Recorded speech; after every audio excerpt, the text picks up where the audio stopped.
every drop is brewed especially to suit the modern taste. Bavarians is for your man and you too.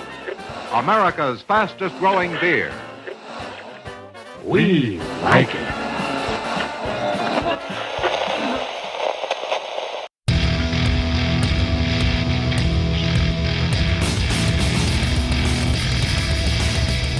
Cheers, everyone, and welcome to the Unfiltered Gentleman. And now, with a higher BAC than your ABV, Greg, Olly, Scott, and Dan. Hey, everybody. Greg here from the Unfiltered Gentleman.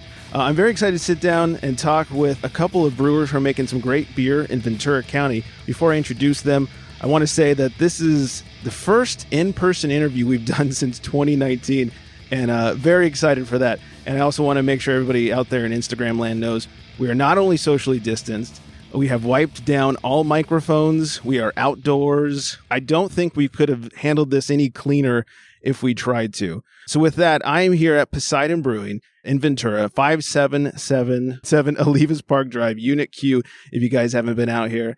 I'm with Olly and Ant. We're hanging out, we're having some beers, we're going to talk about some beers. Before we get too deep, I got to say that you guys, and probably Integrin, were like the originals for my beer drinking in Ventura County. Oh, wow. You guys have been around 2013? This year will be our 7-year anniversary coming up in August. Yep. Yeah, that's nuts. You guys were one of the originals in Ventura City for sure, and in Ventura County. And I remember coming early, hey, you want to go to a brewery? It's like, we got breweries around here? Well, hell yeah, let's go drink beer.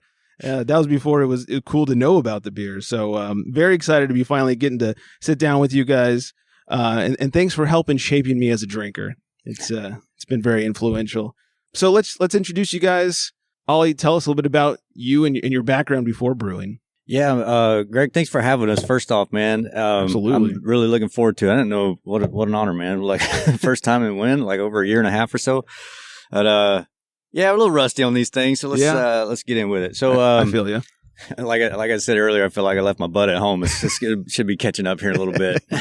maybe when we get into these beers a little bit. Yeah. But I'm Brian Oliver. I'm the co-owner. I own the Poseidon Brewing Company here in Ventura with my wife, Vanita, as we affectionately like to call the Admiral, and most recently the CDC, Center for Disease Control for Poseidon Brewing Company. She's keeping us on the right side of the law and safe. And so my background a little bit, a lot of people's like, where does the name Poseidon come from? The brewery was actually going to be named Deep Sea Brewing Company. Okay. Because my naval career, I was an underwater construction diver in the Navy, and they called us deep sea divers, and it was just a cool name to have. Right. Kind of lost out on that one, and we went back to the drawing board, and we came up instead of the deep sea, what about the god of the deep sea? And as soon as I heard it, it's like resonated. It was like, oh wow, that's the name that it should have had in the first place. You know? So it's like one of those serendipitous moments where like something really happens for a reason, and we were off to the races from there. And the branding is dead on with that too.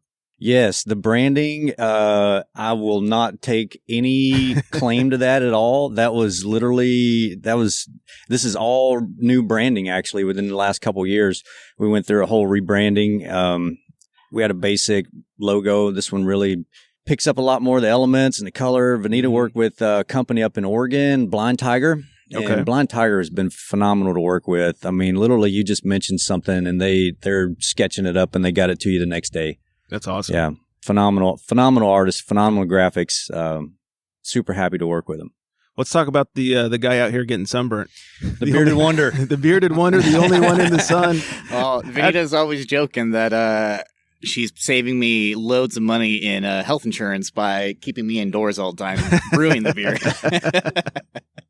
Speaking of brewing the beer, how'd you get involved? How'd you come along, join the team? How'd that all start? This is a good one. Man, it was 5-6 years ago now. Ish. I came stumbling into the brewery before they were even open. I came pounding on the door, wanting to brew beer, wanting to talk to the owners. Ended up talking to Reno, who was the head brewer before I came in. Mm-hmm.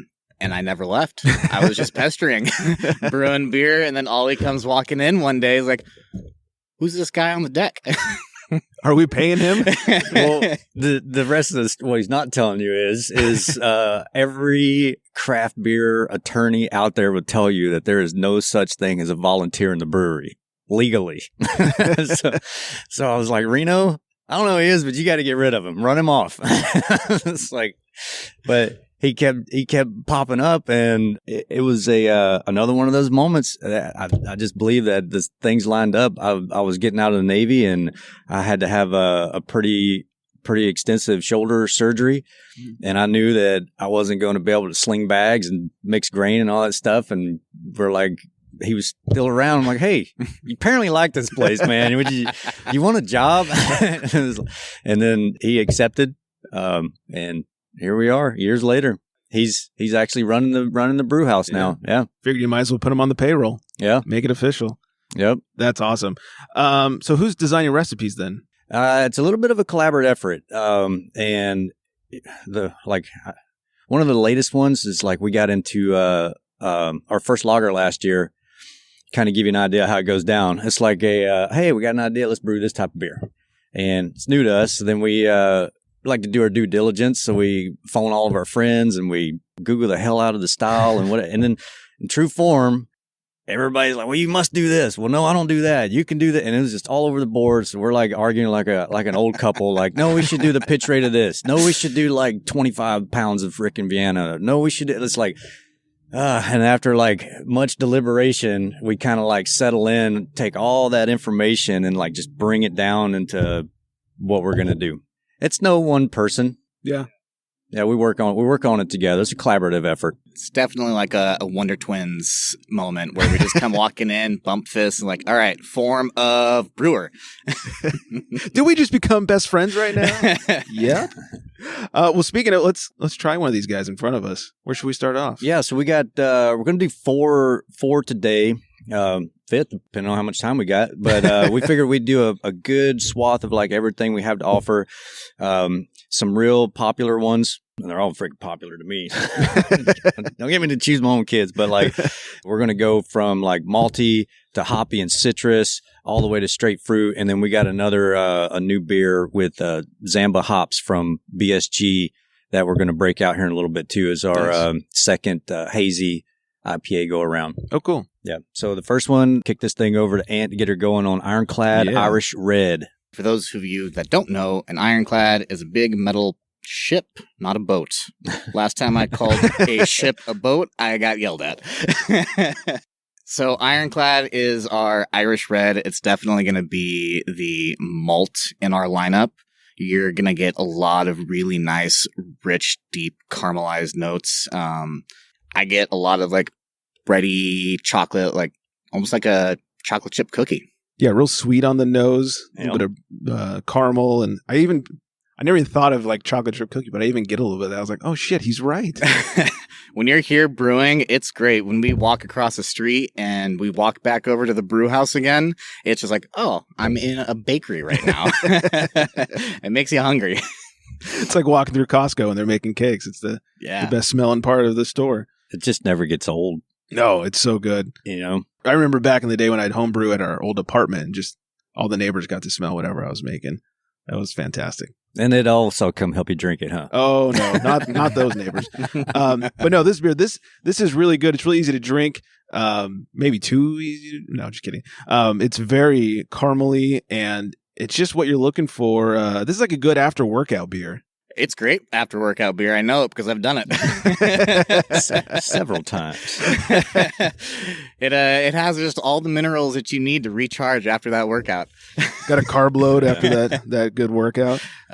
We used to rotate through a couple different red recipes, just working out our baseline and our flagship beers, and this one kept coming back up to the number one on the charts for all of our reds. It was kind of just happened. Yeah, it took us by surprise, man, because we're like really eclectic.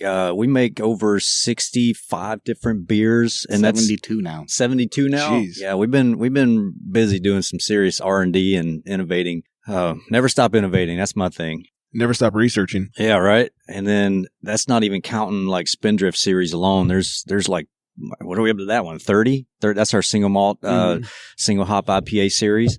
So we like to have like 4 different styles or 4 different beers for each style that was on the board, like the light to the malty to like pale ales and then IPAs and then bigger IPAs and dark beers and stuff. And like Anthony was just saying, this one, we just kept going through it. And it was huge distro beer for us too. And it was like that one really just like took us by surprise, and it's just resonated with everybody. Huge hit. It's not the big hazy, No. hipster beer that everybody's chasing after. That's but what it's- got me. Yeah, you know? but it's one of the best Yeah. ones. It's so easy to drink. I know Yep. my wife who's standing over here, it's her favorite beer to drink when we're here. So it's just a killer beer that everyone can enjoy. You don't have to be a haze head.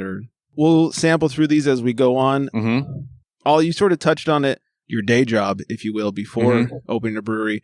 Give us a little more of what you were doing in the Navy. As far as underwater construction, so without getting too techie, I have a tendency to kind of just ramble on about this stuff. There's 2 teams. There's only Team 1 in Virginia, and there's Team 2 out here. And there's about 150 of us underwater construction divers when we're like fully manned up. Mm-hmm. So our area of responsibility was essentially the Mississippi to the Nile, and Team 1 had Nile to the Mississippi. So anything in the pack was ours. And we did a lot of oceanfront facilities, inspection, repair, maintenance, a lot of contingency operations, like building boat ramps and a lot of mooring systems. I don't know if you ever like drove down like, where's that, 405, and you're going through like Long Beach and you see all those magazines out there, the big concrete magazines where those ships got to moor up when they can't come into port. We maintain all those mooring systems. We do a lot of cable work. There was one job when I was out here at the locker. We would go out to San Nicolas Island to make sure they always had like a fuel riser and water riser, because everything has to be logistically like brought into them and stuff. So welding, cutting, jetting, blasting, did a lot of concrete work, a lot of demo work.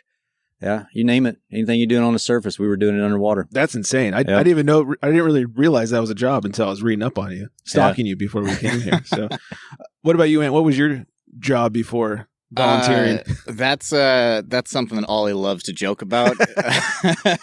So before I was another funny story. Before I started living at Poseidon, I was living on a farm, and I was doing just about anything that I could. I was raising pigs, chickens, turkeys, making cheese, apple orchard, persimmon orchard. I was just hands-on. Anything I could do and learn, I was doing it. Wow. And then this guy rescued me, as he liked to say. He was essentially homeless. No, he had a hammock. It was a really nice hammock. That's what counts, as long as it was comfortable. So my joke is, I became a brewer because I was a pig farmer and I just wanted to give the animals the best food that I could. So hold on though, you made cheese? Yeah. So when are you gonna start selling cheese? Well, that's the thing about cheese and dairy. It is probably worse than alcohol. The regulations that you have to go through. If you don't have a huge operation or the right operation, it's hard. That's unfortunate. Like I was saying earlier, Poseidon, one of the OGs when it comes to breweries in Ventura County. How did it get started? Like, how did you just decide, like, well, I'm done doing some shit underwater. Let's start brewing beer. So yeah, when that career is winding down, it's like, what are you going to do next? And my wife, Vanita, she's like, well, I'll tell you what you're not going to do. You're not going to sit around your house in your underwear. And it's like, I was like, well, that's good because I don't wear underwear in the first place. Sucks, and that can get ugly quick. But sorry, neighbors. Yes, but like back in like 2004 or 5 time frame, I really started getting into like craft beer and started home brewing. And I started out with like that little Mr. Beer kit, and I built like a homebrew system and kind of got really good at it, man. I was winning some awards. I really gravitated towards it, and my personality is like if I'm interested in something, I'm going all in, you know. And like that career was winding down. This interest was picking up. We had to talk like, hey, Vanita, what do you want to do? And it's like, well, we always said that we'd rather look back in like 10, 15 years and even if it was a colossal failure to say, well, at least we gave it a try, then look back and go, I wonder what could have happened. So it was just that leap of faith. Let's shovel some more coal and get this thing burning, you know? Yeah. So far, I mean, so good. Yep. The beer's good. So thank you, sir. Yeah, absolutely. Well, speaking of beer, let's crack one more. Yes. Let's do, let's just go down the road right here. What do you think, Ant? Grapefruit? I think grapefruit. Okay, cool. Yeah. So this one, the beer that has no name other than Grapefruit IPA. We've talked about this over and over, like, what are we going to name it? What are we going to name it? But then it's just like, I think it got to a point where there was no way that we could rename it because everybody just knew it as Grapefruit Right. IPA. And it's like, this is literally hands down the number one beer that we make here. Wow. Yeah, this one, it started off as a seasonal. It was so popular. I mean, we literally, there was like people that would walk in and I see him walk out and they had growlers and I walk in, I'm like, hey dude, what happened? You know, is everything all right? And he's like, yeah. I told him we didn't have grapefruit on tap. And I was like, you tell me I had 10 other beers? He's like, yeah, he didn't want to hear it. And I was like, wow. So that was like the first moment was like, this freaking beer is like on fire, you know? And so, another interesting thing about this beer for kick it over to Ant before he's going into the tasting notes of it and stuff. This beer, we actually use local sourced, citrus from a local farmer. Oh, nice. Yeah, we've taken it from several different farms. The one that we've worked with for the longest, it's been really great to us, is Mud Creek Ranch. Okay. This beer is a labor of love. It's labor intensive, other than brewing itself, just to get all those grapefruits and like process them to put them into the beer. So we like to support local when we can. Yeah, that's and awesome. And we've never changed it. It'd be so easy to go buy some flavoring and put it in here or something. But like every bit of orange or grapefruit that you're getting out of this is from local source citrus. Yeah. And you answered one of my questions was, is it real fruit that you guys put in there? Yes, sir. And absolutely. It's one of the fun things that we try to do here is if we can source that fruit locally for our beer, we will do our best to find it locally. That's awesome. We do it on Bubblehead Blood Orange Pale Ale also. We get blood oranges from King and King Ranch out in Fillmore. They've been really, really awesome. Bubblehead's hand down my favorite beer that we make. So grapefruit, it's going to be a really nice caramel color to it. And right off the bat, you're just getting just massive wafts and nose of grapefruit with a pretty good caramel background to it. We use some crystal malt in there to give it a little bit of a body and just try to elevate it so it's not just grapefruit. Sure. And then the hops, we use a lot of Simcoe and Cascade in there to really bring forth those citrus notes as well. Yeah. And I would say that on the nose, I was like, whew, a lot of grapefruit. Mm-hmm. But when you get in there, it's not overpowering. It's a nice little addition to the hops. And you don't have to be exact, but what sort of range of IBUs is on this? Well, that's a fun one. We have it as we try to shoot for about 54 IBUs on there. Kind of mid-range. It's on the lower end, yeah. Yeah, about mid-range. Yep. So it's definitely a gateway IPA. Yeah, exactly. You got a little bit of fruit. You got not too crazy on the IBUs. There's a lot of beer festivals that I've worked at, and people will come up like, "Oh, I don't like IPAs." I'm like, you should just try the grapefruit. Mm-hmm. Trust me, it'll get you hooked. It's the one I always see you guys pouring at the festivals. There's always grapefruit. That's for sure. It's the gateway drug. It's the gateway beer for Poseidon. That's how we set the hook. Talking about the names and this one just being called grapefruit, and some of your other beers have some really good names. Yeah. So what do you get more comments about? Chocolate Starfish or Dirty Diver? Oh, the one I think we get more comments about is when they mix the Bubblehead Blood Orange with dirty or chocolate starfish. The bloody starfish. Yeah, there's some people make some interesting names out there. There's no shortage of like comical character out there. Yeah, that was a discussion. Like, we really going to put that on the board? People going to get it? You know, we got some interesting feedback off of like Instagram and stuff. Like, hey, I don't know if you guys know this, but this is what that means. And we're like, oh yeah, we know. Yeah. If anybody doesn't know what those mean, just Urban Dictionary is your friend. Man, we should break that beer out. We just released it like a couple days ago, or about a week ago. That beer is phenomenal. I love that one. Well, speaking of gateway beers, what got you guys into craft as drinkers, not so much as producers? Did you guys have that gateway beer that I did? I got two stories I could tell right now and do some name dropping. You want me to go first? Yeah, no, your story is the best one. Do it. I'll start picking them up. You drop those names. So there I was, knee deep in grenade pins and fighting about. No, I'm just kidding. Wrong story. 190 feet. The only air I had left was in my watch. No, I was on a train down to San Diego. they're like, ding, the beverage cart's on, open. And I'm like, oh, I didn't know there's a beverage cart. So I'm like, cruise on down there. And I turn around and there's like this, beautiful freaking bottle, screen printed, big gargoyle. You know where I'm going with this. Yep. And I grab, I was like, oh, well, that's freaking interesting. You know, so I grabbed that thing, get back to my seat. And it was literally one of those moments where you pull it away from your face and you look at it and you go, how in the hell did they put that in that freaking bottle? You know, how did they make that? And it was like, it was Arrogant Bastard. It was just going from like Coors Light to Silver Bullet, never slow you down, to something like that, to put you back in your seat. And it was like, wow, this is a freaking amazing beer. And it's like, and I was kind of like, that kind of fed into it. Another one I like to say, you know, we were at this special place called Applebee's one night, and it was Did you have your tux on?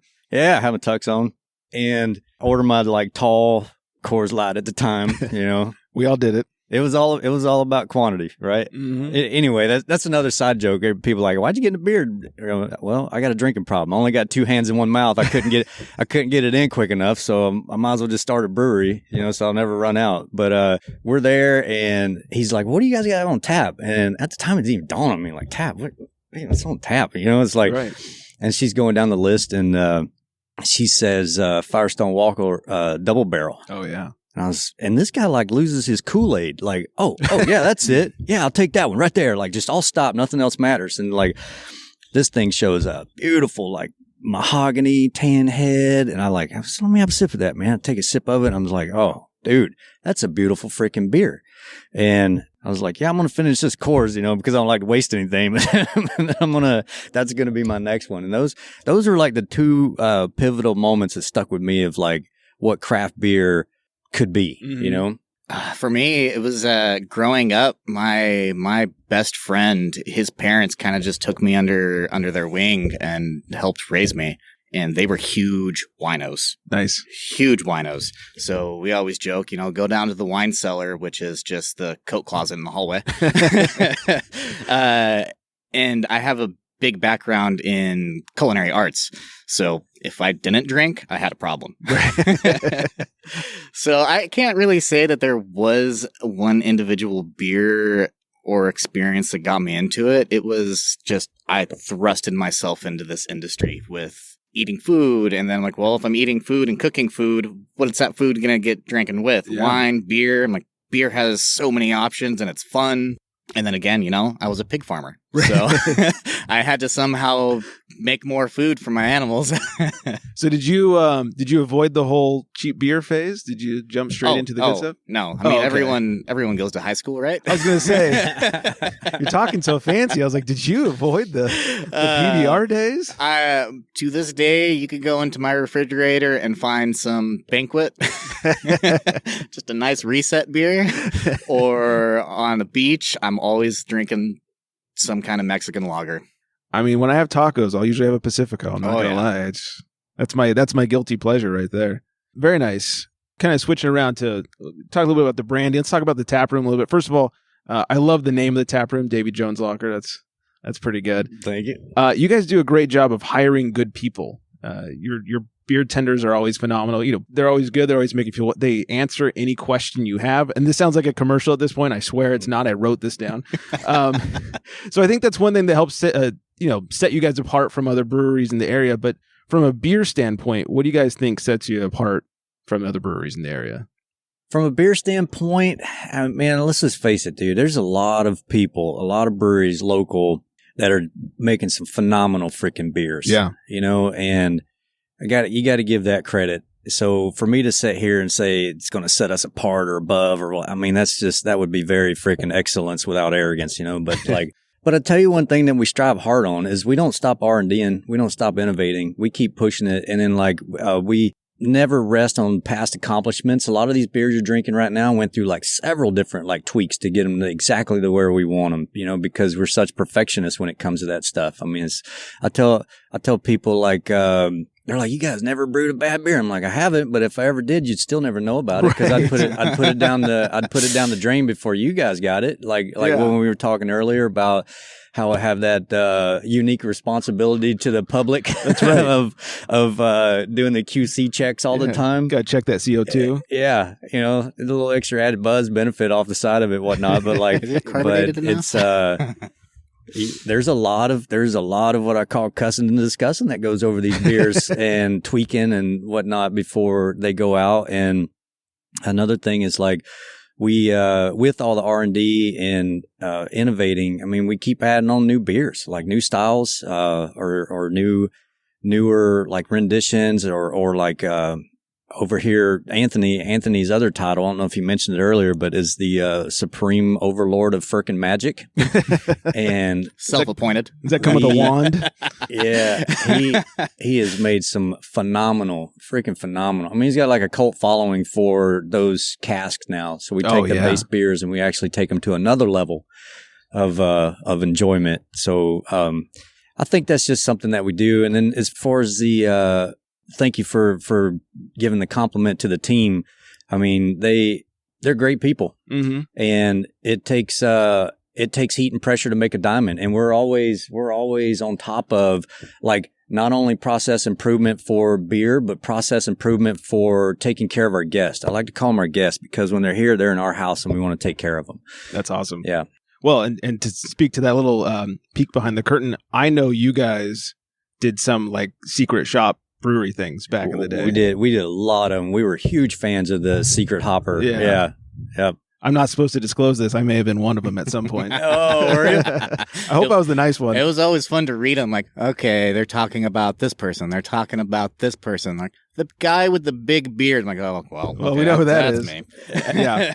I'd probably get fired for mentioning that, but I never had any issues when I was here. So, that's awesome, man. We finally meet one of the secret hoppers here. It's cool. You never know what's coming your way on Sunday. Yeah, they do a great job. I mean, you talk about innovating and stuff. You guys have done a really good job, like innovating. We did a Zoom, guided tasting, for lack of a better term, with the Daughters of Ninkasi. You guys have done, I think, a few of those. You guys were both on them talking about beers. What's some of the innovations and pivoting you guys have had to do during COVID to stay competitive and stay afloat? Operations, man, your taproom model is really under siege. And you have to shore it up. And I'm super happy that we made it through without getting too much battle damage. But it was a challenge. It was it was a challenge. We did pretty good overall, but like you definitely, like if you were in any leadership or management position, you better bring your freaking A game every day because it wasn't business as normal. And we had to pivot. Luckily, we're small, we're agile, but anybody who has to pivot from normal operations and then bring a crew along with them and let them see the vision of how we're going to make it through this, let alone manage and lead day-to-day operations. That has been a challenge, and probably like the biggest challenge of owning this brewery in 7 years. It's can't be understated, Well, I think you guys did a great job. The different cask releases you guys did were awesome. The virtual tastings were really fun. So you definitely had better, ideas to tackle it and make it happen. So hats off to you guys. Thank you. Yeah. Has it created more of a distribution? Like, have you been forced to can more because of all this, or? Lord, everyone's forced to can more right now. Right. Here's a fun fact for you. We were never a packaged brewery, so that's why I say when we had to pivot into packaging. Yeah. And that's where, thank God, Venita was working with Blind Tiger when she started working with them to do this branding and get these labels ready for these cans. A lot of other breweries out there are just going to be like, oh, I'm glad they're I'm not going to say the smartest comment, but like it's a volume that was unknown to us. And like a pallet of cans was like 6,000 something cans. And that was just kind of like a to-go accoutrement to the taproom business model. We were probably going through a pallet of cans every 5 months ish, a couple here to go, whatnot. And when COVID hit, we were going through that same amount in 20 days. Jeez. We went from a 5 month to a 20-day burn rate. And it was and that is literally doing it We got the crew labeling, filling, sealing, capping, 4-packing, every one of those by hand right now. Everyone stepped up huge. Everybody and stepped up huge. We're filling one can at a time. Seaming one can at a time. And it gets a little laborious, and you're just beating your head against the wall. But man, the morale that everyone came into the canning operations, they got it done. Yeah, it sounds like bottling homebrew, just one bottle at a time. Even a caveman can do it. Remember those commercials? Geico. Well, and it's awesome that you were able to keep people on to can. It wasn't just like, all right, guys, we'll see you hopefully in a year or something like that. So that's been nice, I imagine. Yep, that was something Venita and I felt very strongly about, is that, we would have to exhaust all means before we started cutting hours, and we wanted to keep everybody as whole as possible. That's amazing. And so that was a big motivating factor of pushing as hard as we did. Yeah, that's really amazing. It shows. So hats off to you guys. Speaking of these cans, let's talk about this other beer we have in front of us. This thing got a little warm. I kept trying to shift it into the fruit beers, though. They do taste pretty good warm still. So Rapture of the Deep. Actually, kind of another cool terminology for like underwater related maladies like DCS, decompression sickness and whatnot. Rapture of the Deep. That's where the name came from off of this. Okay. Plus, we like to like name things that kind of rhyme a little bit. So Rapture Raspberry just kind of like clicks a little bit. One of the biggest, a lot of people don't see Venita a lot, but she has heavy influence in what we brew and how beers turn out and stuff. I mean, she's like one of the super tasters. She could pick up diacetyl in parts per billion in a freaking lake. And it's just mind blowing, her palate and her ability to come up with styles. So I'm not a fruit beer drinker. Mm-hmm. Never really was. Venita wanted to start doing a fruit beer style, and we built up one grain recipe that we use for all these. Okay. The only thing that changes is we slightly change the hops a little bit sometimes depending on the fruit that we want to kind of marry it a little bit more. Sure. But there's several of these, and this is these are seasonal. We have 7 of them now. Yeah, we got passion fruity pants, we got watermelon, we got tropical with pineapple, we got this one, we got cherry, we got boysenberry. You've been ghosted. Tangerine. Hopefully it never comes back. Tangerine. Wait, what is that? Yeah, that was ghost pepper. No. Oh, so you've been ghosted was a special fruit blend release that came from, it was Oregon Fruit Company, right? I believe it was. And it was blackberry lime. Oh, and it smelled and tasted phenomenal, but that was one of those head scratchers, and we sat on that beer for quite a while until we actually released it. It was just came off a little too limey. Oh, so we're like, all right, we need to fix this. And I was like, I don't want to brew it again. Like, you've been ghosted. That's the name. Yeah, that's funny. I like that. It was a challenge. Mm-hmm. But yeah, so back to the beer. And Anthony hit on it too. We use Oregon Fruit. I mean, they've been phenomenal. Hugely popular beer. I'll let Ant get into the tasting notes. So this is probably my second favorite beer that we make here, and I have no shame to say that I love fruity beer. Raspberry is like one of my favorite fruits, and as Olly said, we use one base malt recipe for all of the beers, which is really awesome. It almost has like a very light crackery quality to it that just blends with so many different fruits. So if you smell this beer, it's raspberry straight off. Yeah. Like, there's no hiding it. Right. Yeah. Yeah. You stick your nose in that thing. It is straight up raspberry. And whatever malts you guys are using, they're nice. They're light. They get out of the way. Yep. And they just kind of give it a nice little light mouthfeel and let the fruit shine through. The biggest compliment that I've gotten from these beers is people always say it's a fruit beer, but you can still taste the beer. Mm-hmm. It's not just you're drinking fruit. Right. It's well balanced. It's not, won't mention any names, some San Diego brewery that likes to fruit their beers. It's very good. And yeah, this whole series, Rapture of the Deep, all of these different fruit beers, it was born from Venita and her love of the watermelon blonde. Oh, that's a phenomenal beer. That beer, it's next month. Probably starting next month, people are going to start asking, so when's watermelon coming out? When's watermelon coming out? When's watermelon coming out? He hits on something, man. People, sometimes I get so lost in the sauce. I'm like thinking about like this new tap room build out and stuff and whatnot. And people are like, when's I'm just walking around talking to people. When's chocolate starfish coming out? Like 2 months before it's coming out. And I'm like, oh yeah, I guess we should put that on the brew schedule. It's like, thanks for the reminder. Yeah, they keep us straight, man. That's funny.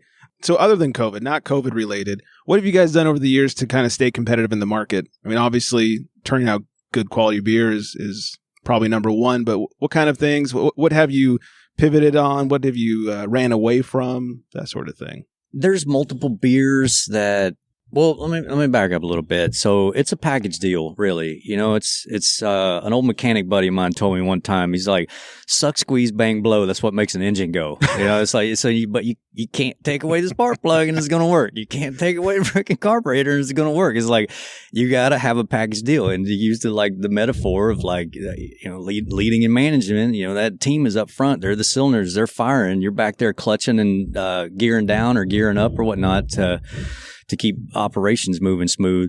So it's like, you know, saying that to say this, it's like, it's the team and it's working on the team. I mean, we could make beer, we could tweak beer, we can innovate beer, but it's all the way up to the point of the front line, or the people in there doing the mash, the people in there doing the boil, the people up here greeting the customers, the people up here like educating everybody. So it's like, to me, that's kind of how I just kind of condense it down. It's like, if you have a well-trained small force can beat a big army any day.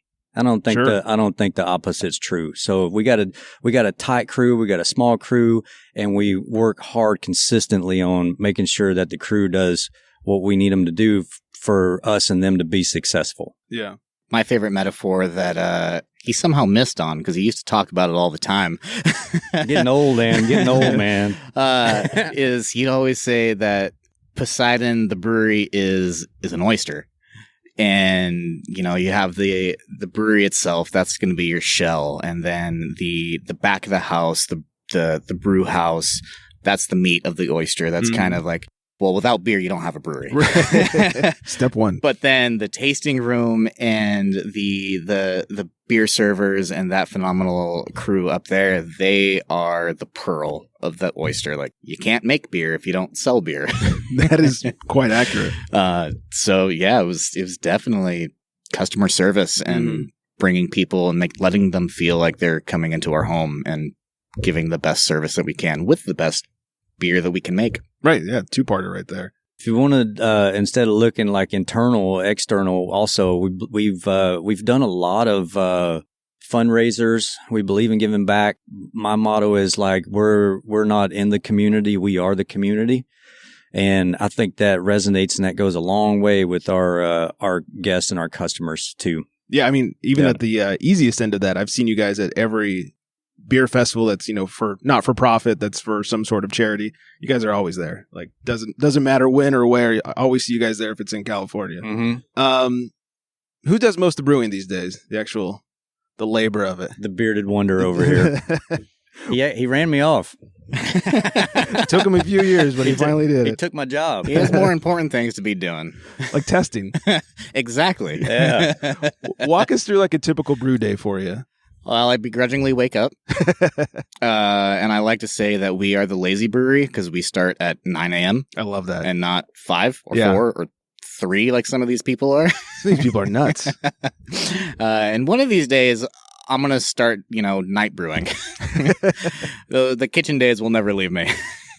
So a typical day is Jake and I. Jake is pretty much the brewer's assistant now, brewery assistant, and he's great. Not German, Australian.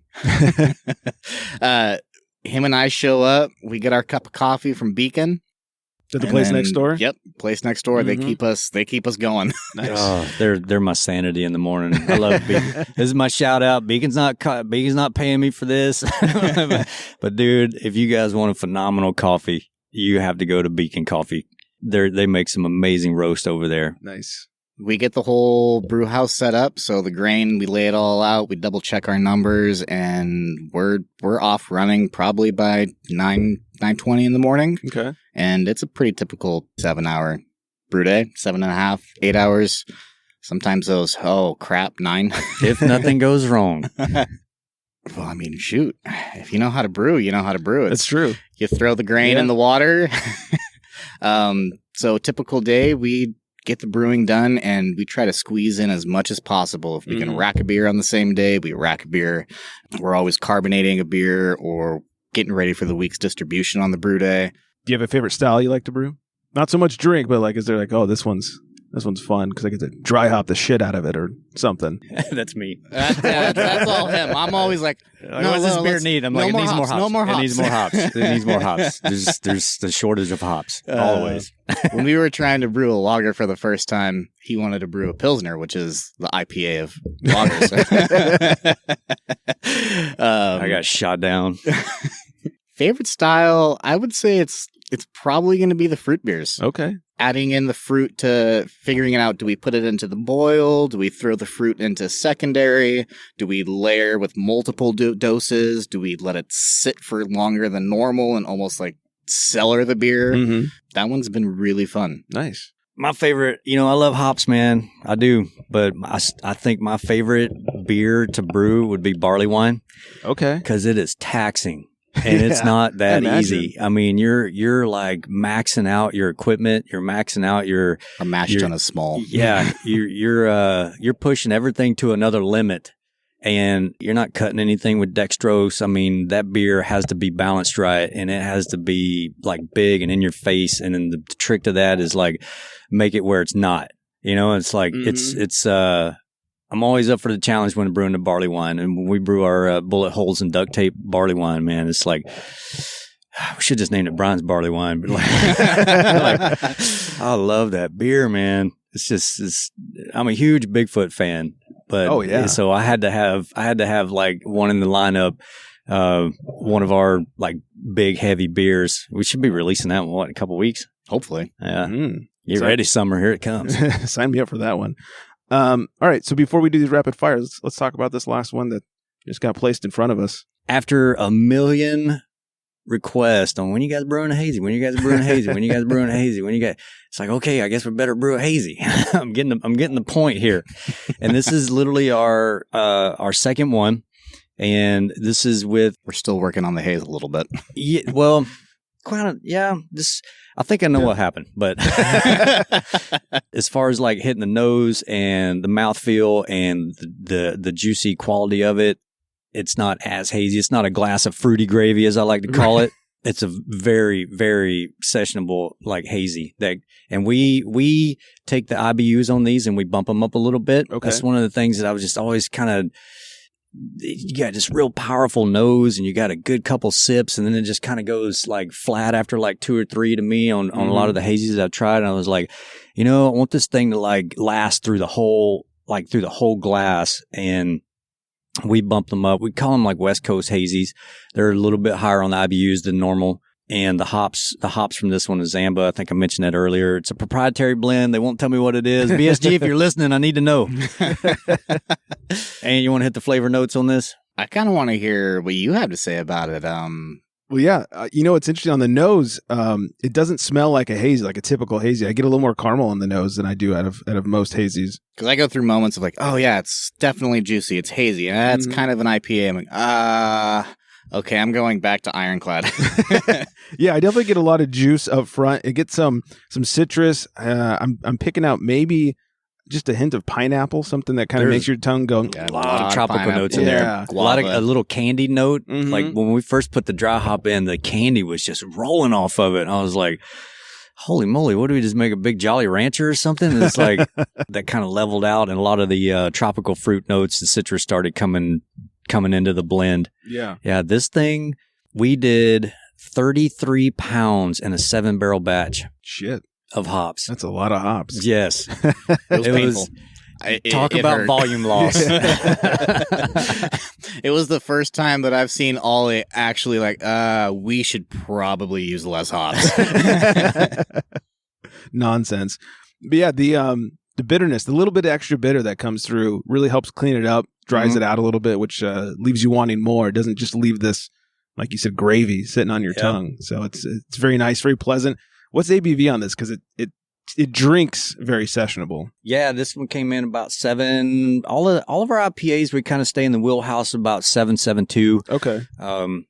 And IBUs, we were about... I think it's about 34. Yeah, we cut this one way down. Typical IBUs were about 70 to 72 for us. And then this one, we took it all the way down. Well, it's extremely easy to drink. This is I want to go sit on the beach and have a few of these. Like it's that beach style beer. Sneaker. It is sneaky. Before we wrap things up, I definitely want to end with some rapid fire questions. Does that mean you need a rapid response? Yeah. 47. Are these yes and no questions? So, first thing that comes to mind, don't think about it too much. What's the first beer you ever drank? Oh, I know. It was a Budweiser. Same. It was a freezing ice cold Budweiser in a trailer park in South Carolina. Doesn't get any more whiskey tango than that. What's the first beer you ever brewed? Grapefruit IPA. I want to say it was a Christmas beer that I named Bah Humbug. It had it all in there, man. It had like Belgian candy, freaking it was insane. It's like 12%, like orange peel, all kinds of crazy stuff, like some you see from Dogfish Head. It was just pretty. It was pretty freaking eclectic. What's the first beer you brewed and sold? The first beer through the tap, the first one that we hooked up was actually Wainimi Wit, which was a wit beer. But the first beer that Poseidon ever brewed was Amphibious Amber. What about you? What was the first one that you worked on that got sold? Grapefruit IPA. There we go. Cans or bottles? Well, I mean, you can make really cool candles out of the bottles. What beer? That is true. I'm always the three sides of the coin person. There's heads, there's tails, and there's that little rimmed edge around the sides. So it's like, what beer am I drinking? Then that might make a difference. It's true. I like them both. I'm not prejudiced. I'll drink them both. What's your favorite beer food pairing? Yeah, you can never go wrong with pizza and beer. It's a match made in heaven. Oysters and a fambra or fambois. I can never say it right. Framboise. Better than me. It's Wednesday night. What are you drinking? Whatever's in my refrigerator. Fair. Whatever I brought home from work that day. R&D. Wednesday night, what am I drinking? Or a gin and tonic. Is it cold and rainy outside?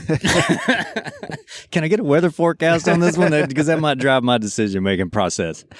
Anyway, ice cold beer, craft made. What is your beercation destination? Man, I have got to get up there and see these massive hop fields and barley fields to get in touch with where like everything comes from and meet those folks that run those organizations and those that equipment and stuff. I mean, I think that's the missing link for me right now to tie it all together. Mine's a little more selfish. It's going to be up in Montana with a cold beer in my hand floating down a river. All right. But other than that, man, I'd probably have to go to Prague. Because I think they got some big beer bath freaking thing in the bottom of the basement or something, or like. Oh, actually, sign me up for that one. Yeah, let's all go. Group trip. Yep. What's your favorite outside, so non-Poseidon beer? I don't even have to hesitate, man. Sierra Nevada. I love their beer. I love everything they do, everything they stand for, sustainability, the way they run their company, their team, their logistics. I mean, I've done tours in both Chico and the New Mills River, and it's just top freaking notch. It's very motivating. It's very captive. I mean, I can't say enough about them. Their beers they're phenomenal freaking beers. Like every year I look forward to Celebration Ale, and every year I look forward to Bigfoot Barley Wine, and like they got some go-tos that are phenomenal and the things that they do with hops and not just hops, but whole cone hops. It's all inspiring. Favorite brewery? I'd probably have to say Imagination Brewing Company. They're the small little 7-barrel brewery up in Missoula, Montana, and I think I love them so much because they remind me of, well, us. They super innovative. They just crank it on a small little 7-barrel system. Nice. They push out great quality beer, and they're constantly innovating and trying new things. Shout out to those guys. What's your favorite non-beer hobby?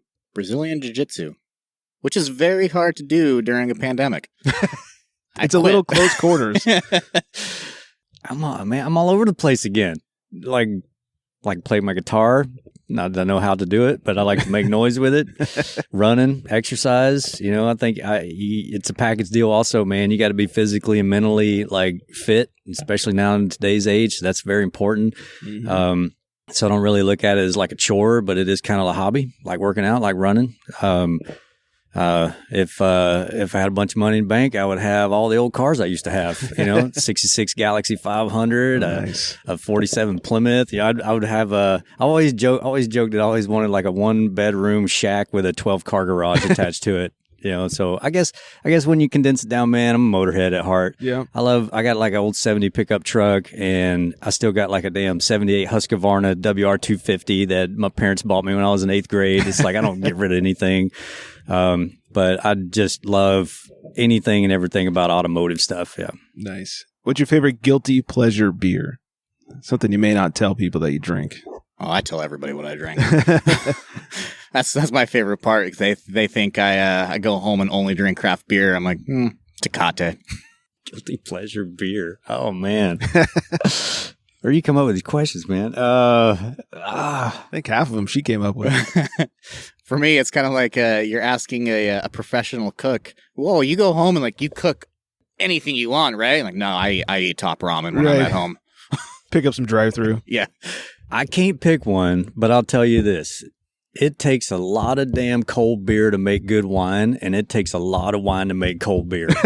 And I got some friends over at some of the wineries in town, and Stray Cellar is one of them, and Scott, he loves Ironclad Irish Red, and I love their reds that they put out. So sometimes it's like the guilty pleasure would be a really nice glass of wine. Nothing wrong with that. And then finally, what is your favorite word or slang for being drunk? Ooh, this is a new one to me. Thanks to Jake, who comes from Australia, so I've been learning a lot of new slang. And he's like, "We're just gonna go get pissed up tonight." I'm like, "Pissed like up?" that. I'm like, what? I was like, "Yeah, mate, we're gonna go drink a couple of Denzel Frothingtons and just get pissed up and have a good time." I use a lot of different ones, man. Yeah. I think my favorite, man, is this freaking shit house. Shit house. It's a classic. I used to have an old Master Chief one time. And he's like, "Man, let's get cocked." And I was like, "Okay, cocked. Let's do it." Gentlemen, thank you guys so much. Thank you for your time. Thank you for sharing your amazing beer. If you guys want to check out Poseidon, come out Ventura 5777. That's 3 7s. Olivas Park Drive, Unit Q in Ventura, California. Find them online, PoseidonBrewingCo.com and Poseidon Brewing Co. on the socials. Gentlemen, thank you so much. Thanks, Greg. Appreciate it, man. Greg. Appreciate you. Thanks one last time to Ant and Olly for sharing their delicious beer and hanging out with me. So good to have an interview back in person, share beer with real people in real life. Also wanted to add that right now I'm sitting here drinking their Siren's Kiss IPA. Stopped by over the weekend, grabbed a 4-pack. May have also hung out for a little bit. This is a collaboration they did with our friend Britt over at Naughty Pine Brewing, the soon-to-be-opened Naughty Pine Brewing, as well as with Sage Vegan Bistro. It's an IPA that was brewed with the Pink Boots blend, which is cashmere, my favorite, Atinum, which I probably screwed up, Citra, Laurel, and Sabro, and One Malt, which is American Two-Row. It is really crushable, and this drink's like a very sessionable IPA. It's really good. So if you guys are in the area, if you're in the Ventura County area, go grab yourself a 4-pack. You can find us at theunfilteredgentleman.com, on the socials, The Unfiltered Gentleman, or leave us a voicemail, 805-538-BEER. I think that's everything. Hope you guys enjoyed, and most importantly, hope you guys are staying very well hydrated. And on that note, good night, everybody.